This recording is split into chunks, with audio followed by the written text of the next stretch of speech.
Good morning everyone, welcome back to my channel. আশা করি তোমরা সবাই খুব ভালো আছো আর সুস্থ আছো। বাজে এখন ঘড়িতে ওই 7:30 মতন, আর এখন থেকে ভিডিওটা শুরু করলাম। আজকে জানো তো অনেকটাই সকাল সকাল ঘুম থেকে উঠে পড়েছি। বেশ কয়েকটা দিন ধরে বাবা মা যাওয়ার পর থেকে ঠিক করে ঘুম হচ্ছে না। নয় রাত্রেবেলা ঘুম ভেঙে যাচ্ছে, তারপর আর ঘুমাতে পারছি না। আর নয়তো সকালে এতটাই তাড়াতাড়ি ঘুম ভেঙে যাচ্ছে যে তারপরে ঘুমালে ভয় হয়ে যাচ্ছে যে ঠিক টাইম মতন উঠতে পারবো কি না। তো যথারীতি ঘুমটা ঠিক করে হচ্ছে না, পূরণ হচ্ছে না ঘুমটা। তো আজকেও ঠিক তাই হয়েছে। সকালে অনেকটা সকালেই আজকে আমার ঘুম ভেঙে গেছে। বেশ কিছুক্ষণ শুয়েছিলাম, তারপর ভাবলাম থাক আর শুয়ে থাকবো না, ঘুম যখন আসছেই না উঠে পড়ি। তো ঘুম থেকে উঠে বাসি কাজকর্ম করে ফেলেছি। আর আমার ঘুম থেকে ওঠার পরে মেন যে কাজটা থাকে সেটা হচ্ছে এই থাইরয়েডের ওষুধটা খাওয়া। তো আজকে হাতে অনেকটাই সময় আছে, তো সেই কারণের জন্য একটু ধীরে সুস্থেই কাজকর্মগুলো করছি। গতকাল রাত্রেবেলা বানিয়েছিলাম ছোলার ডাল, তো সকালে ওর মতন রেখে দিয়েছিলাম। এখন ডালটা গরম করলাম আর তার সাথে করে দিলাম গরম গরম দুটো পরোটা। তো এদিকে তো ও রেডি হচ্ছে। এখন তো এইরকমটাই হয়, সকালবেলা আর একটু তাড়াতাড়ি বেরোতে হয় ওকে। তো সেই কারণের জন্য ও রেডি হতে থাকে, আর ওকে কিন্তু এরকমভাবে আমি খাইয়ে দিই। প্রত্যেক দিনই এটা আমার এখন একটা নতুন শিডিউলের মধ্যে পড়ে গেছে। তো যাই হোক, বাবা মা তো চলে গেছে, বেশ কয়েকটা দিন হয়ে গেছে। মাঝে আর কোনো ভিডিও করিনি, তার কারণ মনটা না সত্যিই খুব খারাপ ছিল। ঘরটা একদম ফাঁকা ফাঁকা লাগছিল। বাবা মা চলে যাওয়ার পরের দিনটা আমি কোনো রকমে ঘরের কাজটুকুনি শুধু করতে হয় সেইটুকুনি করেছিলাম। মনটা এত খারাপ লাগছিল কি বলবো। তারপরে একটু অ্যাডজাস্ট করতেও সময় লাগলো, বেশ কয়েকটা দিন মনটা খারাপ। আমি জানো তো খুব ইমোশনাল একটা মেয়ে। শুধু বাবা মার ক্ষেত্রে বলে বলছি না, যে কোনো জিনিসের ক্ষেত্রেই আমি বলছি। আমি যদি শুনে ফেলি না যে আমার কোনো কাছের মানুষ কষ্টে আছে বা তার সাথে কিছু খারাপ হয়েছে বা কোনো কিছু হয়েছে, তার সাথে সাথে মনে হয় আমারও যেন মন খারাপ। আমিও সারাদিন ওই একই বিষয় নিয়ে চিন্তা করতে থাকি, ভাবনা করতে থাকি যে কি করে এটা থেকে সুরাহা হবে এরকম। কেউ যদি কোনো বিপদে পড়লে আমার কাছে যদি এতটুকুনি সাহায্য চায়, আমি তাকে পুরোটাই দিয়ে দিতে পারলে আর কি শান্তি লাগে এরকম। কিন্তু তারপরে কি হয়, সবটাই করি, কিন্তু যখন আলটিমেটলি আমার সময় আসে তখন আর আমি কাউকে পাশে পাই না। এটাই আমার সাথে সেই ছোট্ট থেকে হয়ে আসছে। ছোটোবেলায় তার এত কিছু বুঝতাম না, তখন ওই কেউ কিছু করতে বললে করে দিতাম, বলতে বললে বলে দিতাম, কিন্তু তারপরে কোথাও না কোথাও গিয়ে আমার নিজেরই খারাপ লাগতো। আর সেই কারণের জন্য জানো তো আমার মায়ের কাছ থেকে এটা শুনতেই হয় যে তুই আর তোর বাবা একদমই সমান। আমাদের সাথে ধরো কেউ কিছু খারাপ করেছে, আমরা ভালো কিছু করেছিলাম, তার পরিবর্তে খারাপ কিছু হয়েছে। এরপরে খারাপ কিছু হওয়ার পরে আমাদের মনে যথারীতি খুব কষ্ট হয়, কিন্তু তার পরক্ষণে যদি কেউ একটু ভালোভাবে সেই মানুষটাই যদি একটু ভালোভাবে কথা বলে বা একটু ভালো ব্যবহার করে না, তখন সবটা ভুলে যাই। আর তারপরে আবার কষ্ট পেতে হয়। তো যাই হোক, আজকে জানি না কথাগুলো কেন বললাম, হয়তো বাবা মায়ের জন্য খারাপ লাগছে সেই জন্যই কথাগুলো বেরিয়ে আসলো আর কি। তো যাই হোক, বাবা মা চলে গেছে বললামই, বেশ কয়েকটা দিন হয়ে গেছে। এখন তো সংসারের কাজে কর্মে ফিরতে হবে, তো সেই কারণের জন্য কাজে কর্মে হাত দিয়েছি। আর দুদিন পরেই তো তোমরা অনেকেই জানো যে আমাদের বাড়ি যেতে হবে। এখন আমাদের বাড়িতে একটা অনুষ্ঠান চলছে, আমাদের ছোট্ট সোনাটার মুখে প্রসাদ হবে। তো দেখতে দেখতে যে কি কত তাড়াতাড়ি দিনগুলো পেরিয়ে গেল বোঝাই গেল না। এই তো মনে হলো অক্টোবর মাসে বাড়িতে গেলাম, ও তখন হলো, ওকে নিয়ে আমরা হসপিটাল থেকে বাড়িতে আসলাম। আর এর মধ্যেই দেখতে দেখতে 6টা মাস কিভাবে পেরিয়ে গেল, তো বোঝাই যায় না। আর বাচ্চাদের এই সময়টা না খুব তাড়াতাড়ি চোখের নিমেষে ওরা বড় হয়ে যায়। আর এখন আস্তে আস্তে একটু একটু করে বড় হচ্ছে। এখন যখন ভিডিও কল করি না, এখন বুঝতে পারে যে ফোন থেকে কেউ কথা বলছে আমাদের, আমরা যখন কথা বলি তখন আমাদের সাথে হাসে, আবার তাকিয়ে থাকে। তো এগুলো না ভীষণ ভালো লাগে। তো যাই হোক, বাড়িতে যাব, সেটার জন্য একটা গোছগাছ তো করতে হবে। আর মিস্টার চক্রবর্তী এটাই বলছে যে সমস্ত জিনিসপত্র গুছিয়ে কিন্তু হাতের সামনেই রাখো, যাতে ব্যাগ গোছানোর সময় কোনো কিছু অসুবিধা না হয়, বা ভুলে রেখে তুমি এখান থেকে চলে গেলে পরে কিন্তু অসুবিধায় হয়ে যাবে। তাই একটা একটা করে পার্সেল আসে, আর আমি একটা বড় ব্যাগ করেছি, সেই ব্যাগের ভেতরে আমি এখন একটা একটা করে ঢুকিয়ে রাখছি। আমাদের বাড়ি থেকে তো পুচকুর জন্য তত্ত্ব যাবে, তো সেই তত্ত্বের সমস্ত জিনিসপত্রগুলো না আমি এই চেন্নাইয়ের অ্যাড্রেসে অর্ডার করেছি। তো এবার একটা একটা করে জিনিসগুলো আসছে, আর সত্যিই ভুল হয়ে যেতেই পারে, তো সেই কারণের জন্য একটা বড় ব্যাগ করেছি, সেই ব্যাগের ভেতরে একটা একটা করে ঢুকিয়ে রাখছি। আর এই অনুষ্ঠানে পরার জন্য জানো তো একটা শাড়ি আর মিস্টার চক্রবর্তী একটা পাঞ্জাবিও নিয়েছে। তবে কি এখন একটু প্রবলেমের জন্য আমি ভিডিওতে দেখাতে পারছি না, তো বাড়িতে গিয়ে অবশ্যই আমি তোমাদেরকে দেখাবো। বাড়ির সবাইকে দেখিয়েছি কিন্তু সবারই বলছে শাড়িটা পাঞ্জাবিটা দুটোই ভীষণ সুন্দর হয়েছে। আর আনফর্চুনেটলি আমাদের দুজনের শাড়ি আর পাঞ্জাবির কালারও এক হয়ে গেছে। মানে এটা আমরা জেনে শুনে কিন্তু করি না জানো তো, মানে প্রত্যেকবার এরকমটাই হয়। মানে যখন আমরা কিছু ড্রেস পরি বা কোথাও যাওয়ার হয়, লাস্টে বেরোনোর সময় খেয়াল করে দেখবো কোনো না কোনো কিছুর সাথে আমাদের দুজনের ড্রেস ম্যাচ হয়ে গেছেই। তো এইবারেও তাই হয়েছে, ওর পাঞ্জাবি পছন্দ হয়েছে, আমি ওকে ভ্যালেন্টাইন ডেতে ওই পাঞ্জাবিটা গিফট করেছি। তো আসার পর আমরা দেখছি যে আরে এটা তো দুটো মানে শাড়ি আর পাঞ্জাবি দুটোই একই কালারের হয়ে গেছে। তো যাই হোক, সেটাও বাড়িতে যাই সেগুলো সব দেখাবো। আর এখন তো ব্যাগ সব প্যাক হয়ে গেছে, এখন চাইলেও আর দেখাতে পারবো না। আজকে তোমরা 23 তারিখে দেখছো, 23 তারিখে কিন্তু আমাদের বাড়িতে যাওয়ার ট্রেন। তো সব ভিডিওই আপলোড করবো আস্তে ধীরে, তো সবটাই তোমাদের সাথে শেয়ার করব। তো ওদিকে দেখতেই পেলে আমাদের তো আমার ঘরের কাজ হয়ে গেছে, এখন রান্না বান্নাটা করতে হবে। তো আজকে হচ্ছে একবেলার আন্দাজে রান্না। প্রথমে বুঝতে পারিনি, মানে প্রথমে জানতামই না যে আমি একবেলার আন্দাজে রান্না করছি। আমি জানি বিকেলবেলা একটু ঘুগনি করব আর তার সাথে পরোটা বা রুটি যাই হোক সেটা দিয়ে হয়ে যাবে। আমি মটরও ভিজিয়ে দিয়েছিলাম ঘুগনি করব বলে। তো লাস্ট মুহূর্তে তো সেটা হলো না, সেটাও বলছি।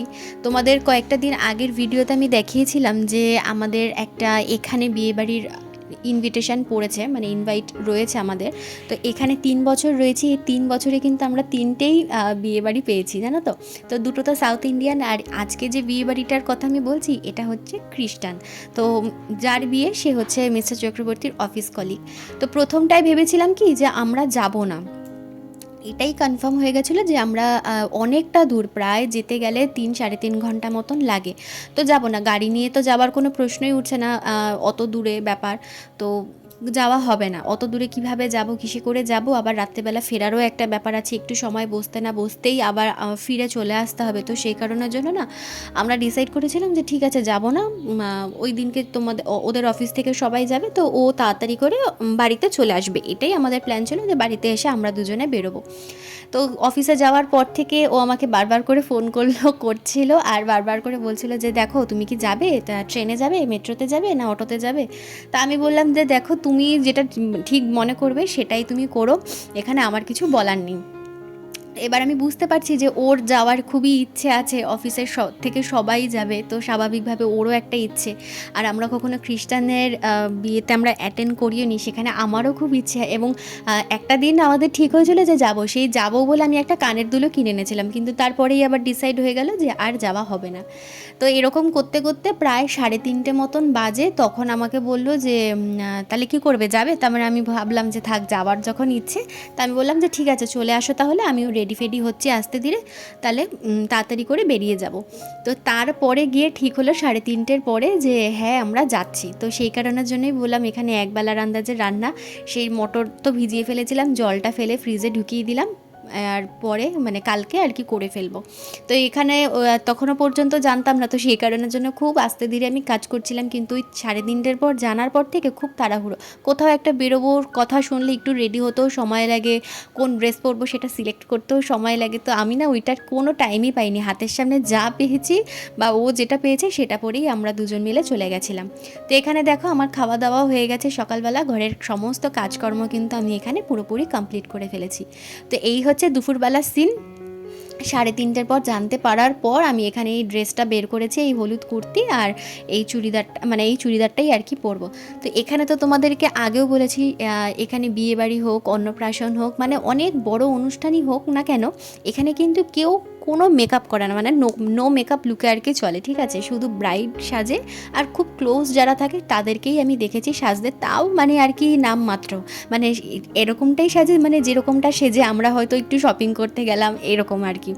তো খুবই কম ওনারা সাজে। তো আমিও যদি এখানে সাজি না, মানে খুব আমার নিজের খুব অড লাগে, মুখের দিকে তাকিয়ে থাকে, আর আমার মানে এটা ভীষণই একটা অড লাগে। তো সেই কারণের জন্য না আমি এখানে মানে চেন্নাইতে আমি কোনো মেকআপ ক্যারিই করি না, আমার সমস্ত মেকআপ সব কিছু আমি কলকাতায় রেখে আসি। যখন আমি বাড়িতে যাই তখন আমি এদিক ওদিক গেলে একটু মনের মতন করে সেজে গুজে বেরোতে পারি। তো এখানে একটু বেসিক মেকআপটাই আমি রেখেছিলাম, একটু ফাউন্ডেশন, পাউডার আর আইব্রো ডিফাইনার, কাজল আর লিপস্টিক, ব্যাস এই বেসিক এগুলোই রয়েছে। আমি ওই কন্ট্রোর ফন্ট্রোর ব্লাশার ট্লাশার এগুলো কিচ্ছু আমি এখানে রাখি না, সব হচ্ছে আমার কলকাতাতেই রয়েছে। তো এখানে মিস্টার চক্রবর্তী চলে এসছে, ওকেও 1 কাপ চা করে দিলাম, আর ও চা খেতে খেতে এখন গল্প করছে, আর আমি এখানে মেকআপ করতে বসে পড়েছি। মেকআপ মানে ওই একটু কাজল। এই যে আমি সেজেছি এটা তোমরা দেখে বল আমি অনেক অতিরিক্ত সেজে ফেলেছি কিনা। এই বিয়েবাড়িতে গিয়ে আমার এত হাসি পাচ্ছিল আর এত নিজে অকওয়ার্ড লাগছিল, কি বলবো, মানে কেউ সাজেনি, চোখে একটা কাজল একটা লিপস্টিক কেউ পরে না। তো আমার নিজেরই কীরকম একটা অস্বস্তি লাগছিলো, আমি বারবার খালি ওকে বলছিলাম আমি কি তাহলে লিপস্টিকটা মুছে দেবো। তো যাই হোক, তো ও আমাকে বললো যে একটু ঠিকঠাকভাবে রেডি হয়ে যে অফিসের সবাই আসবে, সবার সাথে তোমার ইন্ট্রোডিউসও করিয়ে দেবো, তো সেই কারণের জন্য আমি একটু ঠিকঠাক আর কি রেডি হয়েছি। তো যাই হোক, ফাইনালি এখানে আমরা বেরিয়ে পড়েছি, আর আমরা যাচ্ছি হচ্ছে অটো করে। অনেকটা দূর বললামই, তো অটো করে যাচ্ছি। ও বললো মেট্রো করে আর বাসে করে যেতে গেলে অনেকটা সময় লেগে যাবে, আবার মানে ওখানে আধ ঘন্টাও বসতে পারবো না, আবার তোমাকে ফেরার জন্য বেরিয়ে পড়তে হবে। তো সেই কারণের জন্য এখানে অটো করা হলো। আর এখানে আমি 2টো চিপস নিয়ে নিয়েছি। ও বললো অনেকটা টাইম লাগবে, কিছু খাবার নিয়ে নাও, খিদে কিন্তু পেতে পারে, রাস্তায় কিন্তু গাড়ি দাঁড়াবে না। তো এখানে উঠে পড়েছি, আর রাস্তার জার্নিটা এত ভালো ছিল কি বলবো তোমাদের। আমরা সেই ঘুরতে গেছিলাম একটা জায়গা, এখানে মহাবালিপুরম বলে একটা জায়গা আছে, ঠিক ওই জায়গাটার কাছাকাছি 3-3.5 ঘন্টা মতন লাগে। তবে অটো করে গেছি তো অতক্ষণ আমাদের লাগেনি, 2.5 ঘন্টার মধ্যে আমরা পৌঁছে গেছিলাম। কিন্তু রাস্তার সৌন্দর্য এত সুন্দর কি বলবো তোমাদেরকে, মানে পুরো রাস্তাটা তো আমি আর ভিডিও করতে পারিনি, যেখানে যেখানে আমার ভালো লেগেছে ঠিক সেই জায়গাগুলো আমি তোমাদের সাথে তুলে ধরেছি। সেই জায়গাগুলো দেখলে তোমরা বুঝতে পারবে যে ঠিক কতটা সৌন্দর্য। আমরা যে দিকটায় যাচ্ছিলাম সেটা হচ্ছে পুরো গ্রামের দিকটায়, ঠিক আছে। আমরা তো থাকি প্রপার মানে চেন্নাইয়ের মধ্যে, তো এই জায়গাটা ছেড়ে আমরা একটু গ্রামের দিকে ঢুকে যাচ্ছিলাম। তো সেই জায়গাটা এত সুন্দর কি বলবো, হাই রোড, 2 সাইডে আর কি গাছপালায় ভর্তি, মানে অপূর্ব অপূর্ব, এক কথায় তো খুব সুন্দর। আর তারপরে ছিল হচ্ছে সমুদ্র, একদিকে সমুদ্র আর একদিকে হচ্ছে রাস্তা। এখান থেকে কতটা দেখতে পাচ্ছ আমি জানি না, তবে হ্যাঁ সামনে আরেকটা ভিডিও আছে যে ভিডিওতে ভালোভাবে দেখা গেছে। আমরা যখন এই কয়েকটা দিন আগে ঘুরতে গেছিলাম মহাবালিপুরমে, তখনও কিন্তু এই রাস্তাটা দিয়েই গেছিলাম, মানে এত সুন্দর লাগে না কি বলবো। তো যাই হোক, আমরা দুজন এখানে গল্প করতে করতে পৌঁছাচ্ছিলাম, আর আমাদের টেনশন এটাই হচ্ছিল যে আমরা যদি বিকেলবেলা বিয়েবাড়িতে পৌঁছে যাই, কারণ আমরা একটু তাড়াতাড়ি বেরিয়েছি, বললামই অনেকটা দূর, সেই হিসাব করে একটু তাড়াতাড়ি বেরোনো হয়েছে, মানে 5টা। তো 6:30টার মধ্যে না আমরা ঢুকে গেছিলাম। এবার 6:30টায় বিয়েবাড়িতে ঢোকা মানে আমাদের হচ্ছে কোনো লোকজনই থাকে না, মানে তখন হচ্ছে বিয়েবাড়ি হলে বিয়েবাড়ির লোকজনরাই রেডি হয়। তো আমি সেটাই ওকে বলছিলাম যে এত তাড়াতাড়ি আমরা ঢুকে যাচ্ছি, গিয়ে দেখবো কোনো লোকজনই নেই, তো আশেপাশে কোনো লোকেশন আছে নাকি দেখো, যেখানে আমরা একটুখানি বসে মোটামুটি 7:10-15 নাগাদ ঢুকে আবার 8টা 8:30টার মধ্যে বেরিয়ে যেতে পারবো। তো ফেরার সময় আর কোনো অসুবিধা হয়নি, ওদের অফিসের গাড়ি করে আমাদেরকে অর্ধেকটা পর্যন্ত ছেড়ে দিয়েছিল, ওখান থেকে আমরা মেট্রো করে চলে এসেছিলাম, অসুবিধা আর হয়নি আসার সময়। তো যাই হোক, সেরকমটাই করা হয়েছিল। 6:45টার মধ্যে 6:30টার মধ্যে আমরা পৌঁছে গেছিলাম। তারপর একটা কফি শপে ঢুকে একটুখানি খাওয়া দাওয়া করে তারপর কিন্তু 7:10-15 নাগাদ আমরা এখানে ঢুকেছি, মানে ভেন্যুতে ঢুকেছি। তো ঢুকে দেখলাম এখানে বিয়ের অনুষ্ঠান হচ্ছে। আমার এই খ্রিস্টান বিয়ে সম্বন্ধে কোনো আইডিয়া নেই, আমি জানি যে শুধু চার্চে বিয়ে হয়, কিন্তু এখানে ঢোকার পর দেখলাম তখন ওদের বিয়ের কোনো অনুষ্ঠান হচ্ছিল। সেটা কি অনুষ্ঠান আমি ঠিক বলতে পারবো না, কারণ আমার এই বিয়ে সম্বন্ধে কোনো আইডিয়া নেই। তো এখানে আমরা সেটাই বসে বসে দেখছিলাম, আর দুজনেই নিজেদের বিয়ের কথা মনে করছিলাম যে এরকম সময় আমরা কি করছিলাম, কি হচ্ছিল, এই নিয়ে তখন আমাদের কথা হচ্ছিল। তো নিচে জানো তো স্টার্টারে পপকর্ন ছিল, কিন্তু আমরা সেটা নিইনি, কারণ ওই যে বললাম কফি শপ থেকে বেরিয়েছি, একটু পেটটা ভরা, ওই জন্য আর কিছু খাইনি।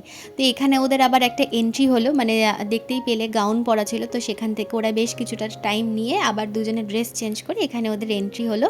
তার মাঝখানে একটু ডান্স পারফরমেন্স হয়ে গেছে কিন্তু বাচ্চাদের, তো সেগুলো আমরা বসে বসে দেখছিলাম। তো এরপরে গিফট দেওয়ার পালা শুরু হবে, এখন গিফট দেওয়ারটা স্টার্ট হয়নি, এখন ওদের ফটোশ্যুটটা চলছে, এরপরে কিন্তু গিফটের পালা দেওয়াটা শুরু হবে।